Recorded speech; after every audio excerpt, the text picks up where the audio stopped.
Lyca மற்றும் red giant movies தயாரிப்பில் பிரம்மாண்ட இயக்குநர் சங்கர் இயக்கத்தில் உலகநாயகன் கமல்ஹாசன் நடித்த இந்தியன் 2 ஜூலை 12 முதல் உலகமெங்கும் திரையரங்குகளில். விக்கிரவாண்டி இடைத்தேர்தலில் திமுகவின் அத்துமீறல்களை மீறி பாமக வெற்றி பெறுவது உறுதி என அக்கட்சியின் நிறுவனர் ராமதாஸ் கூறியுள்ளார். விக்கிரவாண்டி திமுகவின் அத்துமீறல்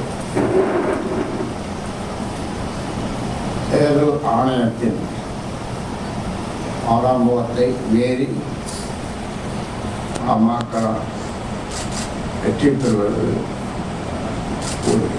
மின்கட்டணத்தை மாதந்தோறும் செலுத்தும் முறையை நடைமுறைப்படுத்த வேண்டும் என்பதுதான் தமிழகத்தில் எதிர்பார்ப்பாக உள்ளது. மறைமலை அடிகளாருக்கு மரியாதை அடைகளில் தமிழ் பெயர்ப்பாளர்களை கட்டாயமாக்க வேண்டும்.